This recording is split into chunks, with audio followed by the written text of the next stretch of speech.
Bears country. Where is it? It's in your man cave. Your home. Your car. Your local bar. Your city. State. It's across the world.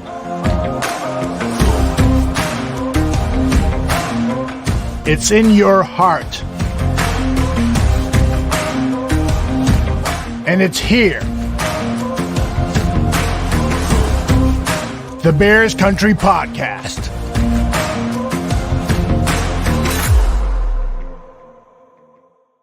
Welcome to Bears Country Podcast. It is Packer Week. I did a little rant on the Packers last night and why I feel that we all need to just calm down a little bit and relieve some of our anxiety and realize that we have a quarterback now. That's the key to this game is Justin Fields. But right now, I have a special guest, Cliff Victoria he does the Cliff Notes with us on Barroom Network on Monday nights. And we are going to do a little Bears, Packers history for you all. For all of those that don't know, kind of some of the details of how these two teams started and what their meaning is to the NFL. Because they are truly one and two of the founding franchises of this league. So let's go ahead and bring on Cliff. How you doing, Cliff? Hey, Shorty. Hello, my friends. Let's go, the Bears. Bears. Time to beat the Packers today. Oh, man, I'm pumped up. I am. Do you have any anxiety right now?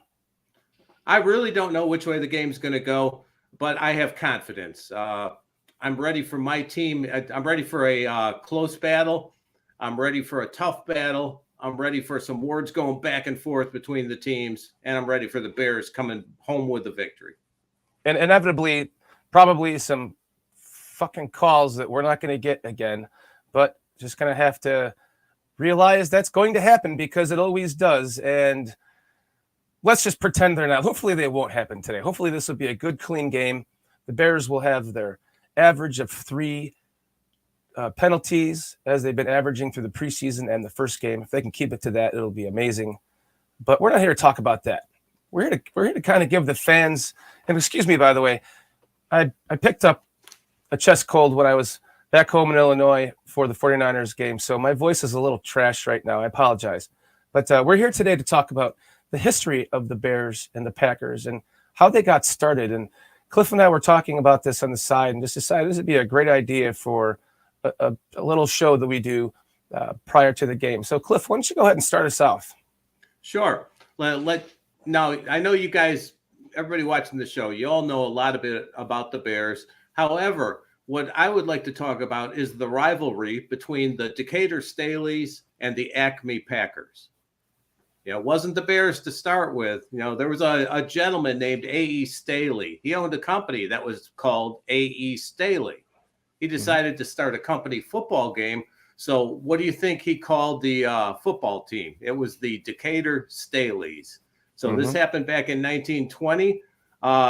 He asked George Hellis and Dutch Sterneman. They were partners in managing the team. They bought the team from him after a period of time. And eventually I don't know if it was a falling out or if one of them decided to move on, but they decided that one of them was going to own the team. They each put in hidden offers. They looked at the other guy's offer, and Hellis's offer was higher. He offered $38,000 for half of the Bears.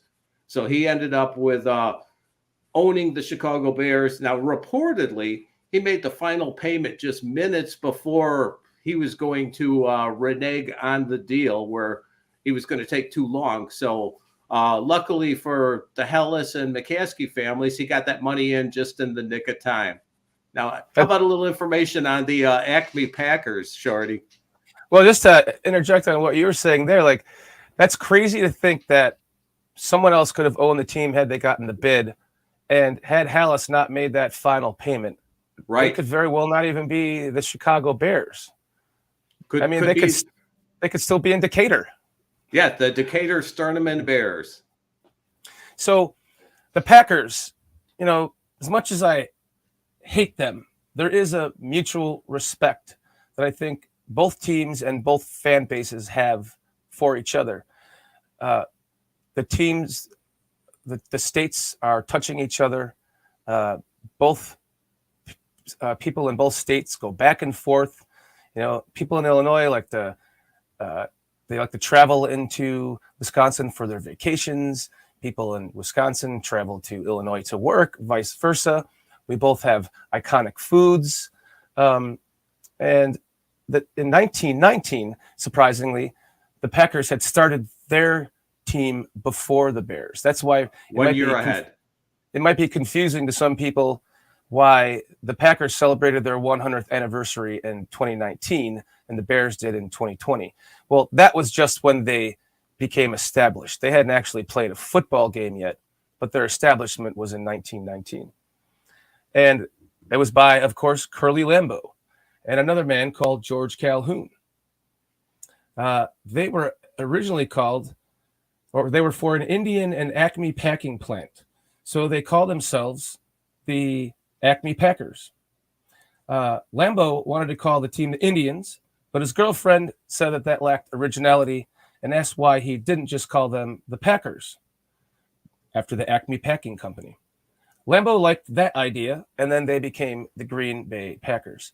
I know there was also some bantering going back and forth between them as to why they don't just call themselves the Green Bay Packers instead of the Acme Packers, and eventually they settled on the Green Bay name, with it being the closest city to them. And I've never been to Lambeau Field. I kind of regret not having gone to a game since I lived there most of my life, or in northern Illinois. It would have only been a 4-hour drive, but maybe part of me was just because we were getting our ass kicked by him so much in the Favre era. I just didn't want to go up there and suffer a loss in front of everyone because I would have had a meltdown. So I almost went to the game this week. A buddy offered me a ticket, and unfortunately I'm down in Florida and the flight logistics just didn't work out. So a little bit of a shame. It would have been a fun game to be at.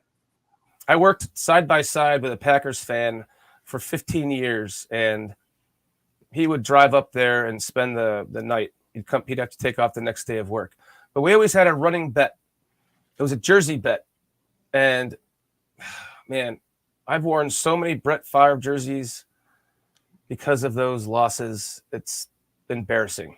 But the team was bought shortly thereafter by the Clare brothers. They changed the name to the Acme Packers. The team joined the APFA, the American Professional Football Association. Correct. Yes. Now the Acme Packers, they were actually they started off badly because they were kicked out of the league in 1922 because they used 3 college players on the team. I guess college had more inroads into football earlier than the pro sport, it seems like, because the college football was pretty well established. So they used 3 college players, which was illegal. Now there's some controversy over the story is that they were playing the Chicago Bears. Hellas caught them and Hellas turned them in. But after doing a little bit of research on it, it looks like they were playing the Racine Legion because the Racine newspaper actually covered the article, and then the Tribune picked up on it after that. So anyways, they played these 3 players. They got involved in sorry, I've got a lot of stuff written about this.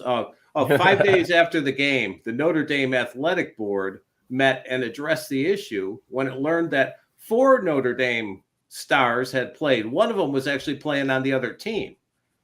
Now, the information was recorded in the minutes of the meeting, so it's still on file. So that's why I think that it probably was the Racine Legion and not the Chicago Bears. But on Monday, the board expelled the 3 players, and then the league got together and they decided that the Green Bay Packers should, or the Acme Packers should not be in the league. And the owner, one of the Clare brothers, agreed with that. And he said, well, how about if we just withdraw from the league? So they did. So, their team's brand new and they're already starting out by cheating. Green Bay Packers cheating. Is anybody surprised? And that was in the year 1922. Correct.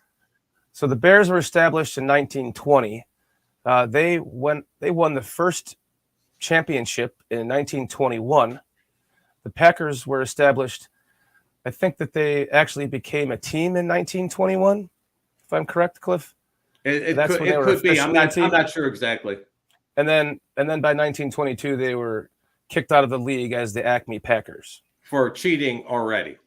Right, for cheating already. Yes. So, and the Packers have continued to use the referees, to use dirty play to forward their team, as we all know.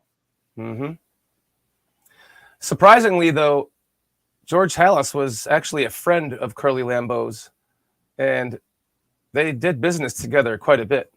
In fact, not to jump ahead, but the Packers ended up lending money to George Halas in 1932. Right. So they did have surprisingly, they had a pretty good relationship.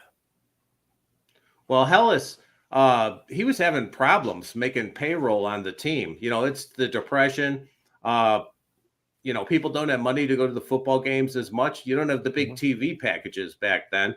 So he borrowed money from, I think it was his mom, his mother-in-law, and then the Packers stepped in and loaned him the money. And I don't think he ever forgot that favor. I don't think so. So tell us a little bit more. Like, where you got a lot here written down. It's a lot to digest here. You probably have it better well suited to speak than I do. All right. Well, here let's talk about the first playoff meeting between the Bears and the Packers. This was December 14, 1941, and of course, the Bears won the game 33-14. Now, you've got to fast forward 70 years for the next game between the Bears and the Packers, which was 2010. The Packers won that one 21-14, went on to the Super Bowl. I think there was something messed up with that game. I don't know how that score ended up like that. I think the Bears actually won that game, but it goes down in history with the Packers winning it and the Super Bowl. Yeah, and their all-time record is, let's see, the Bears' all-time record is 784 wins, 610 losses, and 42 ties. The Packers' all-time wins are 782 wins, 582 losses, and 38 ties. Their all-time record playing together, the Packers have a lead of 103-95 and 6 ties. So that's why it's so important for us because we had a massive lead on them for years. Up to 24 games. We had a 24-game lead at 2 different points. And then it took 2 Hall of Fame quarterbacks in a row to start coming back and whittling away at that damn record. And here now they have a lead.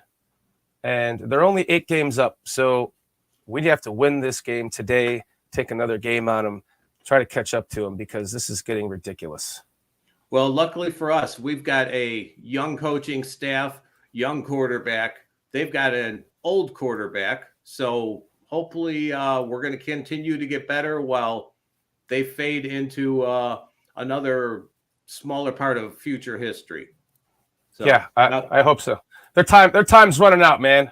Exactly. Now, getting back to some of the history, I think Halas really felt he owed the Packers because of that loan. I mean, that basically bailed him out and kept the team going. So he returned the favor in 1956. The NFL told Green Bay that their city stadium is too small, 24,000 seats. It's too small. You either need to build a bigger stadium or relocate. Now, then, same as today, when teams would want to build stadiums, they looked for public funding. And as always, the people don't want to pull money out of their pockets to pay for football stadiums. So Hellas went up to Green Bay and he spoke in favor of a new stadium and what it would do for the Green Bay fans and how important the team was to them. And they took it to heart. When it got to election time and the question came up on the ballot, they decided to spend the money and build the stadium.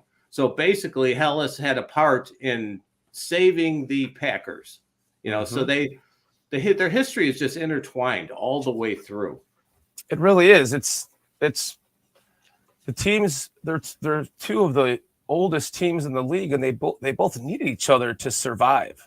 Right? Exactly. And the league needed them to survive too. So really, that's where this rivalry comes from, is the similarities that we have between the two teams and how much they've helped each other out over the years. And then that's eventually turned into this massive rivalry that we now have, where, if you want to call it a rivalry at this point anymore, but at the point that we are at now. So that's an interesting point, what you're saying is it's almost like brothers, where brothers compete with each other, brothers are close to each other. That's a very good analogy, the way you put it. And no matter how much Packer fans and I get into disagreements, we always end it with a handshake or whatever. It always ends up well. We have mutual respect for each other as much as we hate each other, quote unquote. We hate each other because we're so similar, the same love for our teams, the same rich history. Now, I've got a personal theory as to where the Bears rivalry really got into gear. I think it goes back to the Lombardi days. Hellas knew Lombardi. Lombardi respected Hellas. Hellas was the only person that Lombardi would call coach. Now, the Packers, since the two teams were close to each other, the Packers called up Hellas and they said, hey, we don't know who we should hire as a head coach. Do you have any suggestions? And George Hellas says, there's this guy, Vince Lombardi. You should hire him. So George Hellas is the one that convinced the Packers to hire Vince Lombardi. Now, and I had read that George Hellas wanted Lombardi as his coach. I think that could be false. I don't know. Yeah, I mean, why would he suggest Lombardi to the Packers if he was going to take him himself? I think that it could have been that Hellas was still enjoying coaching. He wasn't ready to retire yet, so the timing might have just been a little bit off. So right, instead, I think maybe somebody had in mind to be his coach. Sorry to interrupt you. Yeah, sure, his successor. So, anyways, the Packers hire Lombardi, and then Hellas proceeds to go 5-13 against Lombardi teams. So all of a sudden, the Packers are kicking his butt. And, I think that might have been something he really didn't like. So, maybe that's where it started to get a little bit testier between the teams. Not to mention, they went and merged the two leagues together and called it the NFL. And then they changed the championship to the Super Bowl. And they go and put fucking Vince Lombardi's name on the trophy. Right. That had to sting George a little bit. I know that would piss me off. Well, they put the Lombardi's name on the Hellas trophy. Yeah, that's exactly what they did. He won the first championship. It should be the George Hellas trophy. I'm sorry, it should be. Well, I know that. Sorry to interrupt you, but I know that Lombardi won the first Super Bowl. Right, and the Packers won too. The first championship should have been named after him, after George. That's just my opinion. Go ahead, Cliff. Oh, sure. Well, I just think that Hellas did a lot for the league, and all of a sudden, a friend of his, but sort of an upstart with Lombardi, is coming in and suddenly being the golden boy while Hellas is fading back a little bit. So what Hellas would do, especially after this, is he'd yell at Green Bay players who came anywhere near the Chicago bench. If they got tackled on the Chicago side of the field, he'd be standing over them, screaming at them, telling them how not manly they were in various ways. So I think the Packers probably had some issues with that. Yeah, I'm sure that they did. Because in the beginning of their tenure, I mean, the Bears pretty much owned the Packers. They were beating them. Their record against them in the beginning, in the first several decades, were it was a winning record for the Bears. And then Lombardi comes in. They start winning. They start winning a lot of Super Bowls. Granted, they had some championships before that, but the Bears had more. I mean, the overall championship case is like 13 for Green Bay and 9 for the Bears. So how many of those are Super Bowls for the Packers, you know? Right, What are right. they, 5? I thought they won 2 Super Bowls. So well, no, I'm saying since the Super Bowl era. Oh, okay. So if you remove the Super Bowls that the Packers have, the Bears have more championships. Oh, sure, definitely. We're talking championships, yeah. Yes. Why don't we talk a little bit about some of the dirty hits over the years? Oh boy, yeah. Let's talk about those. All right, the 80s seemed to be a really bad time. The two teams did not like each other back at this time. Starting out in 1980, the Bears wanted to score 100 points against I was just going to talk about Forrest Gregg. Thank you for putting that up. The Bears wanted to score 100 points against Forrest Gregg's Packers, and they ended up winning 61-7. It's largest margin of victory that the Bears have over the Packers. Now, Forrest Gregg, halfway through, 3/4 through the game, he's given up. He sends in his second string quarterback, and I think it was Buddy Ryan already. Buddy Ryan just keeps blitzing him, and Forrest Gregg comes running across the field, and he's screaming at the Bears coaches, what are you doing? What are you doing? I put in my second string. So I think there was no love lost right then, and that continued to get worse. To what Pep's saying, Forrest Gregg is still one of the biggest scumbags in history. I mean, him and Ditka, boy, they really hated each other, didn't they? Yes, they did. Ditka probably added to some of the ire that we're getting from the Packers today because of his dominance over the Packers in the 80s and some of the shitty play that went on in that time. And it just transpired into the 90s, and now the Packers haven't, it doesn't help or it doesn't hurt to have 2 Hall of Fame quarterbacks back to back. That's for sure. Right. It helps any NFL franchise. Take away those 2 quarterbacks and, Green Bay's a middle of the road team. But talk about some of the dirty plays in the 80s. Just 2 that stand out for me is, one, Matt Suhey had a beautiful block for Walter Payton, and the play was over, and a safety on the Packers came full speed ahead and just blasted Matt Suhey in the head as he was standing there when the play was over. Right. And Ken Stills was the safety. Mm-hmm. And he was ejected from the game. Yes, and that play, the play wasn't just over. I mean, it was over for a second or two, and then out of nowhere, Stills comes in and wipes him out. So another one, right around the same time was when Mark Lee pushes Walter Payton. Walter Payton, he's trying to find a hole. He's running up, heading for the sideline. There's about a 3-yard gain. Yeah. There's several Packers, preventing him from getting anywhere. So he gets run out of bounds by Mark Lee.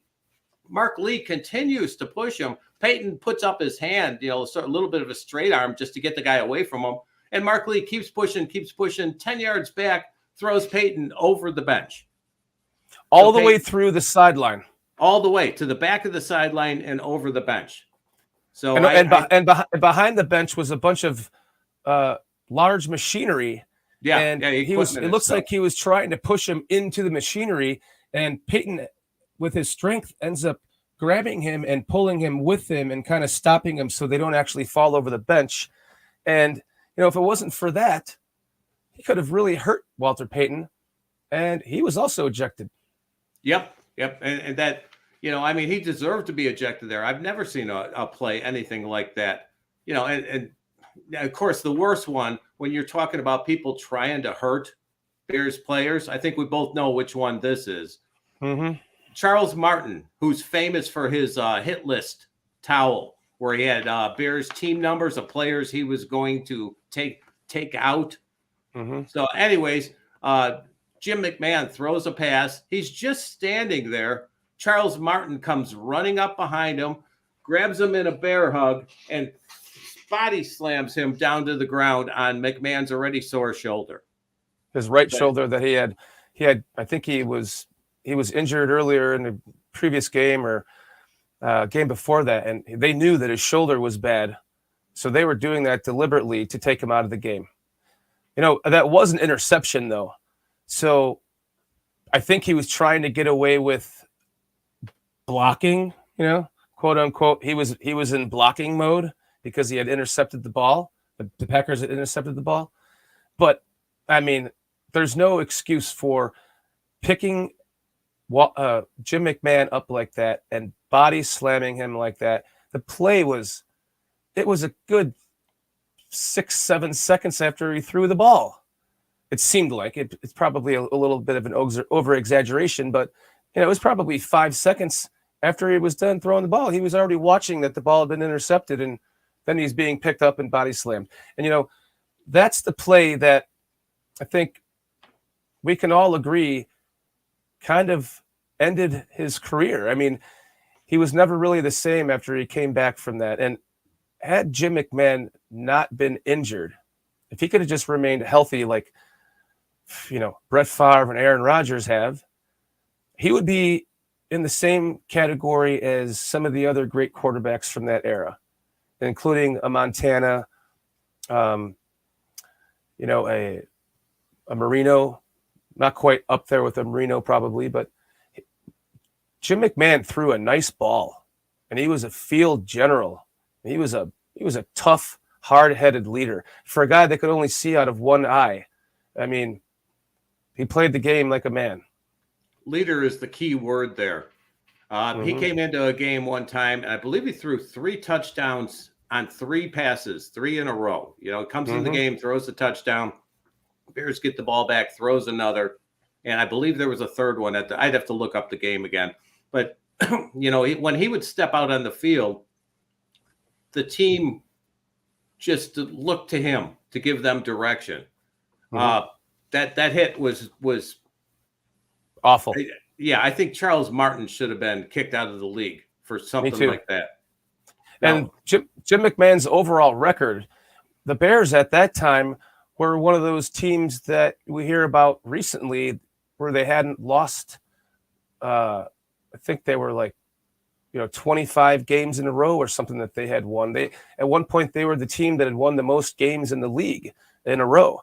And Jim McMahon's record with the Bears as a starter was something like 33-6 or something like that off the top of my head. I don't have the stats pulled up, but when he was the starter, they won. I mean, the percentages were just too high. He was almost guaranteed to win if he was starting the game and finishing it. If it wasn't for the injuries taking him out early, the Bears would have had a dynasty instead of a single Super Bowl. I couldn't disagree with you anymore, or couldn't agree with you anymore. Yeah, right. Listen, we have a couple, like another play here to talk about for a dirty play, but it's actually on the other side of the ball on the Bears side. But we'll come back to that right after this.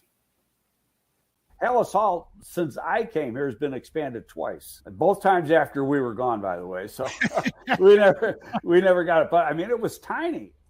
Do you think that Olin Kreutz would politely ask you to leave the weight room because it was so crowded? I told you what Olin used to say to me. I know, that's why I'm asking. No, and that was at 5:00 when there's no players around. Gabriel, get the fuck out of my weight room. And I go. I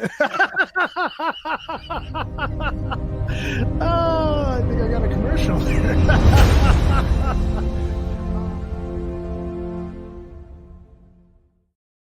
From our podfather there, Aldo Gandia and Barroom Network. Appreciate you guys. Thank you so much. So let's talk about Danny Trevathans. His hit on the Packers is helmet to helmet on Davante Adams. I remember that very well. It hasn't always gone one way. It hasn't been the Packers being bad the entire time. Back on that play, Trevathan, he was about the third guy to make the hit. So Adams was stopped. He wasn't going anywhere. He was going down, and Trevathan comes in and just helmet to helmet.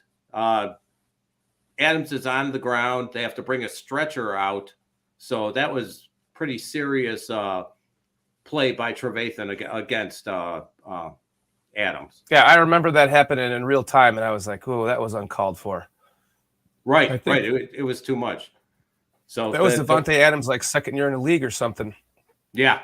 Although the next year he was suddenly the Davante Adams we all know, so maybe it knocked some sense into him. Yeah, maybe. So now here I want to talk about the 100th anniversary. There was a promo on then. Brett Favre, long after his playing days, but he comes out to do a promo for the Bears-Packers game. He's got the Bears super fans, and they're arguing about Favre's interceptions. So the super fans bring out a Brett Favre interception calendar because Brett Favre had, 330 something interceptions in his career. So they bring out a Brett Favre interception calendar. They open it up, and there's an interception on every day of the year. So far, he's going along with it, but he's getting annoyed, and he starts talking about how he was 22-10 against the Bears. So the super fans bring out an Alexa type device called Mary Pat, and Mary Pat says no. Favre's record was -1 and 33 against the Bears. So she continues to make Bear favorable comments. Favre picks her up, throws her, and there's like this bird coming in from the side of the screen. The thing gets thrown. The bird picks it up, and the super fans yell out, "Interception!" I remember that. That's hilarious. It's one of the funniest things I've ever seen. So along with some hatred, people can now have some fun with it too. Can you believe that happened? I mean, here he is. They're making fun of his interceptions, and he picks the thing up and throws it, and a bird intercepts it. Man. Yeah. So, anyways, I am really looking forward. Oh, by the way, that's why I'm wearing my super fan stuff, just for that one promo. The memories of that. You should have just shaved your goatee into a mustache. Yeah, I know, but there's some things that are, just too much to do for a joke. I know. Tell me about it. I wanted to do one for our new sponsor, Drippy Dicks, but I didn't want to walk around with a mustache, and neither did Kitty. Didn't want to see that either. Nobody wants to see me in a mustache. That's for sure. Well, why don't you go ahead? Go ahead. So just talking about Aaron Rodgers' all-time record against the Bears. Oh, what do you think about that one, Cliff? I actually didn't look it up. I meant to pull this up. But Aaron Rodgers, I'm just going to go back. I don't even have to pull that up. Let's just go back to 2011.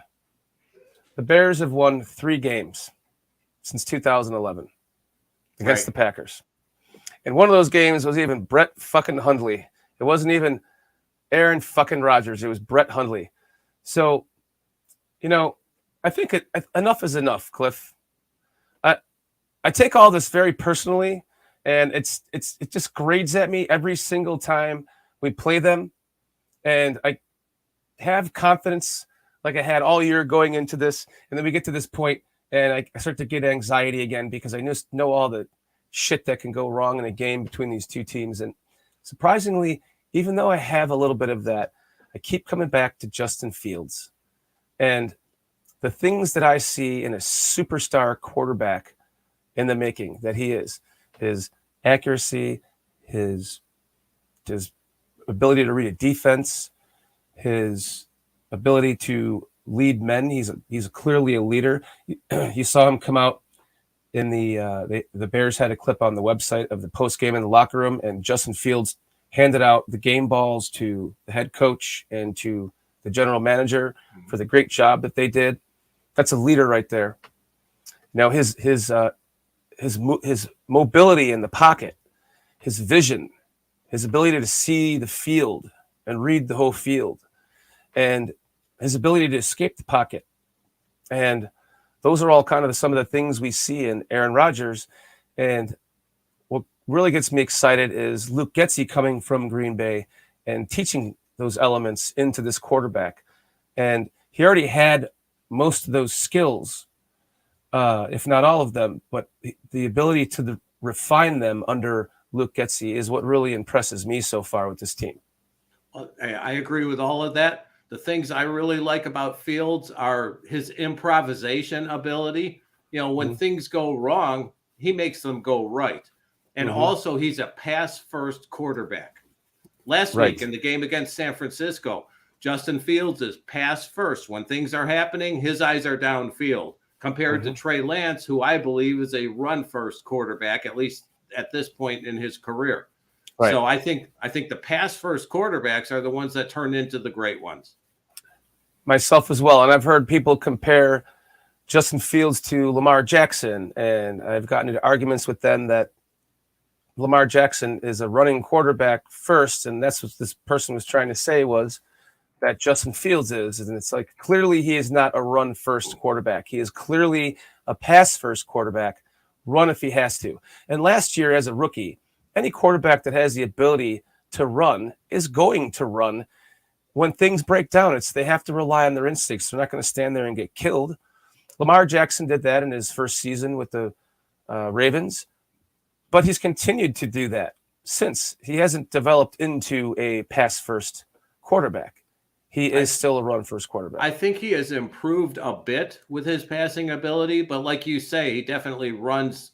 He thinks run before he's thinking pass. Now, as he gets, all quarterbacks, all run-first quarterbacks, eventually either get hurt or realize that they'd better stop running so much. And then they either develop the passing ability or, look at somebody like RG3, for example. He was another running quarterback, and his passing ability never really got to the point that, he continued to star in the league. Right. No, Justin Fields is the key to this game for me. He's the key to the Bears' success for me. And I am 1,000% confident in this young man, just from everything that I've seen and all the research I've done on his past and his family and how he was raised, and his dad making him mow the lawn in the dark because he stayed out too late after a game with his friends and had to mow the lawn, like things like that. That's discipline. And yes, now that he has discipline on this team with this current coaching staff, we're going to see it all come together. Hey, like Josh was saying there, Mcmahon was underappreciated. Well, Josh, I'm old enough that I watched the Bears. I love the 80s. I love the entire decade. The Super Bowl season was fantastic. So I agree with you that some fans now don't understand how important Jim McMahon was to our teams. And plus he was a character. Such a character. He pulls up in the limo to Hallis Hall the first day, and they gave him free beer in the limo, and he gets out of the limo drinking a beer, hold on to the other two that were left still in the the plastic sleeve thing, and the media is looking at him and he's standing there drinking a beer, like, what are you doing? He's like, well, they gave me beer in the limo. What am I supposed to do? Not drink them? Can you imagine Justin Fields doing that, showing up to Hallis Hall drinking a beer? I don't think that something like that would work as well nowadays. Absolutely not. Well, one more point about Fields, the Wonderlic test. Didn't he score the highest of anyone who's ever taken that test? Yes, of anyone who's ever taken it. And he's our quarterback. That's pretty impressive. Yeah, and the fact that he was able to come in, digest the Nagy offense last year, and then completely put that out of his brain, and then redigest this offense, and to be playing as well as he has in the final preseason game leading up to this first game that he played well in. I'm just so excited to see what's going to happen today. I really think that. Well, we can get into the score in a minute, but I really think that he's going to shine today because I think he has it out for them. I think he, that "I own you" thing. If that's not playing on every television in every room of Hallis Hall on repeat, just to fire those guys up, then I don't know. They should be doing that, but if they're not, I know that Justin Fields took that personally too. I could feel it. The way you said that it's so important. The two most important things for him are to beat the Packers and win a Super Bowl. That says it all right there. It must have stuck with him, and it's resonating. And I'm excited to see him come out and kind of get a revenge game today because we almost beat him that second game last year. I think that if the Bears used a similar style of offense that they played last week, but more passing because of, hopefully better weather conditions. I think if they can not stop the run, but if they can limit, Jones and Dillon, and then if they can put pressure on Brett Favre, I think if they can do those three things, that the Bears have a decent chance to win this game. I do too. Well, let's do kind of a breakdown of what we think is going to happen in tonight's game. We can do like a score prediction, but let's do that right after a word from our new sponsor. Greetings. I'm Dr. Dick Richards. You may know my brother Jim Richards from the iconic film Anchorman, but I'm not here to talk about that. I'm here to talk about my revolutionary new product, Drippy Dicks. Have you ever thought you were done going pee-pee, and then suddenly you found... Damn it! You told me the camera was to my right. Have you ever thought you were done going pee-pee, only moments later to find a drip or two or three in your underwear? Perhaps even saturated through to your outerwear? Have you ever felt ashamed? Well, feel ashamed no more. Even the iconic legendary musician Elvis Presley has had his own share of drippy dick. Look at all that pee-pee on Elvis's tidy whities. For all the males in the day, then, there, go, thou arts out there. Anyone with a dick. I've invented a revolutionary patented design called Drippy Dicks. Not only will it prevent your outerwear from becoming saturated, but also your innerwear. Here's how it works. Our state-of-the-art patented design can absorb up to 2.5 cups of pee-pee. Simply remove the plastic from the adhesive side. Place adhesive side down in your banana hammock. Nobody wants a sticky pee-pee. We're trying to prevent a drippy pee-pee. Just watch Drippy Dicks go to work.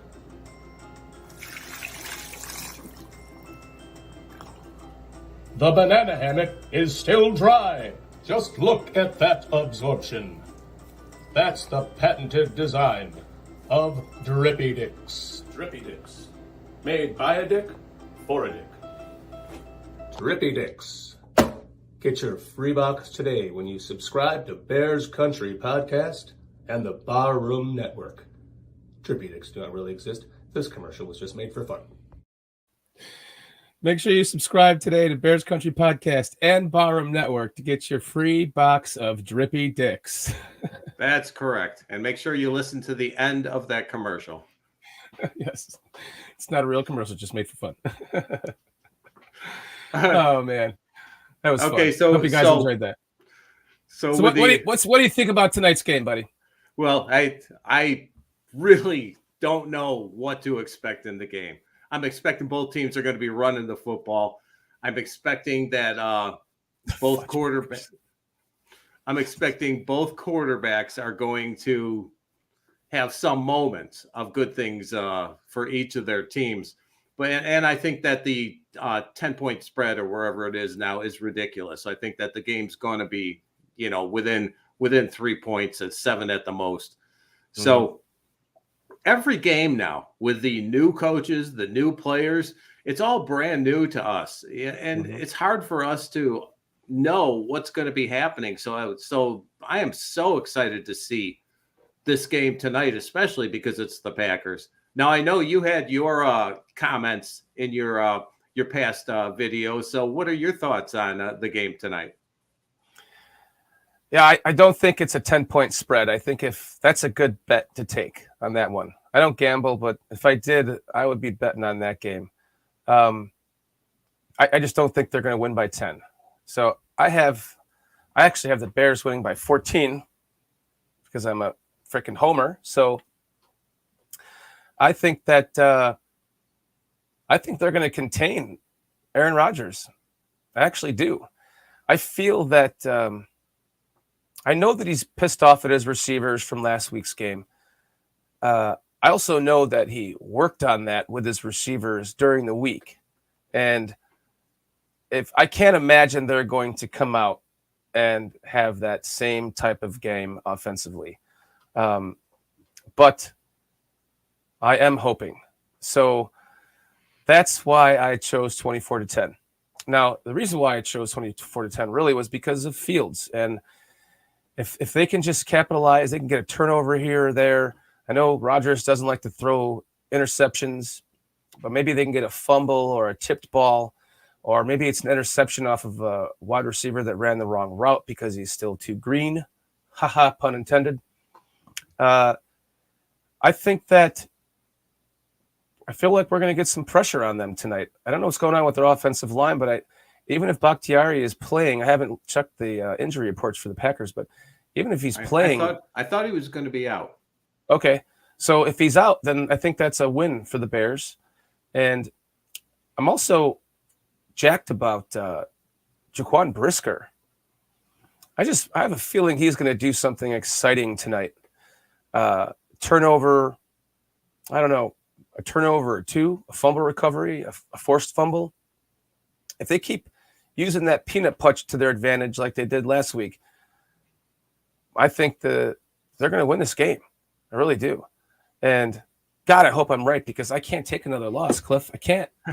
I like your thinking. You know, if it works out that way, I'm perfectly happy with a 14-point victory. So am I. Now, my prediction is a little bit closer just because over the years, the Bears-Packers games are usually tough battles where you don't have as much scoring. So I'm predicting 19-17 Bears. Now, the quarterbacks could totally ruin that prediction by, getting hot and throwing touchdowns either way. But I think if it is mostly a ground game and it's a tough game, I think we're going to see a little bit lower scoring game. And I'm hoping the Bears pull it out by, 2, 3, 7, or even 14 points. That works. Where are you getting 19 from? 2 missed extra points again, or? I've got either missed extra points or just some combination of touchdown field goals and maybe one safety against Rodgers in the end zone. Ooh, I would like to see that. By the way, that never happened last week. I was calling a safety in the Niners game, and that didn't happen. Oh, well. Well, it would be sweeter to see it this week. It would be sweeter to see it this week. His mobility can't be getting any better, so hopefully we can get to him, sack him. A safety would be nice. Of my 24-10 score, I have Mooney. I think I had him at about 120 yards for the game, a touchdown, maybe 7 receptions. I'm going to go with Komet with 4 receptions for 68 yards and a touchdown. And I'm going to go with Montgomery with 112 yards, 20 carries, and a touchdown. Wow. And then a field goal. So that's my 24-10 prediction. Well, I could see it happening. Excuse me. I was watching the All 22, and Mooney was open several times last week. So, there's definitely the possibilities. He would have scored if San Francisco hadn't put a blitzer in just the right spot to break up the play. He was wide open, and that the play was designed to go to him. And the field conditions were so terrible, it's hard to really judge any receiving or passing, records on that game, or numbers on that game, I should say. Well, I can't wait for this game. I am really looking forward to seeing where the Bears are at and where the Packers are at. If the Packers go down 0-2, you know, they have a lot of difficulties if the Bears and Minnesota are both 2 games up on them already. Yeah, if the Packers can start off 0-2, the Bears 2-0, and hopefully the Vikings 1-1. Wow. Where would all the shit talking national media be then, huh? You know, I watching media today, they're still saying it. They're still saying how bad the Bears are and how Green Bay is just going to walk all over them. So that's another reason to hope that the Bears win this game. You know, to just rub it in just a little bit. It's like last week's game when everything is so unanimously against the Bears. That's when I always say we're going to win those games, and we usually do win a lot of those games, or at least keep the spread to where we would have won that. We won the spread at least. I mean, I don't see them losing. Even if they lost today, I don't see them losing by 10. I really don't. I don't think Green Bay's. I think their defense has a lot of gelling to do with the rookies that they have on there. The offense has a lot of gelling to do with Diva Hall of Fame quarterback and rookie wide receivers. I'm not 100% sure if Alan Lazard's coming back tonight, but if he is, definitely keep an eye on that guy because that's his only security blanket, really, besides Tanyan. So, yeah, I'm excited, Cliff. I hope we win this game, man. I really do. I feel like we are. I'm wondering if some of the drugs or whatever they are that Rodgers has been taking may have made a difference in the way he plays. You know, I mean, he definitely did not look like himself last week. Yeah, but he's claiming that that's what got him the MVP last year. So I don't know. Well, yeah. I hope that's not the opposite, right? maybe the drugs worked, and now they're not working. They're starting to wear off. Yeah, that happens. So we'll have to see. I'm expecting the Bears to have at least 1 interception on Rodgers, even though he's reasonably good at protecting the ball. I think they're going to get at least 1 interception. I wouldn't be surprised if it's Eddie Jackson getting a second one. I really like the fact that he's playing free safety again. You know, he's going to be such a improved player at that position than he was trying to fill in at strong safety. Right. He's back to where he belongs, roaming the field, looking for those balls. Got an interception in the first game in terrible conditions. And as you said, Brisker, you know, is a big step up from any strong safety we've had recently. So that's a good combination to have there. We've got the quick linebackers. Mm-hmm. I'm a little concerned about Jones and Dillon. Like I said, I mean, they're a very good running combination. So we have to hope that Dominique Robinson and Quinn can stop the run as well as putting pressure on the quarterback. So, you know, Bears need to play as a disciplined, smart team, which is what they did last week. So let's see them do that again, and they'll be in the game. 100% agree. That's why I have it 24-10. Well, I think that's probably about it, huh, Cliff? You ready to wrap this up? Yeah, it sounds good. I'm sure all you guys are going over to the Bears game at 7:00, and any mental vibrations you could send their way to help with the rivalry. You know, remember it's the Decatur Staley's Acme Packers rivalry, and the Packers are the team that started their history as cheaters and continue to do somewhat illegal things during the whole entire course of the organization. So. So remember to cheer for the Bears. It's time to take the NFC North and not give it back. Amen. Enough said with that. If you like this content, please like and subscribe, set your notifications. Probably do a post game. Come on, rant about a couple of things. Make it easy. Short one after the game. But until then, thank you all for joining us. Thank you all for watching. We love and appreciate you, and we'll see you soon. Make sure to check out also Barroom Network. We'll be on Barroom Network on Monday night at 8 p.m. Eastern Time. We'll also be streaming from Bears Country Podcast. So make sure you like and subscribe to both Barroom Network and Bears Country Podcast. Until then, we'll talk to you guys later. We got to win this game. It's a big one, so let's all get fired up, send out our good energy to the Bears, and try to manifest a win. One, we'll see you all.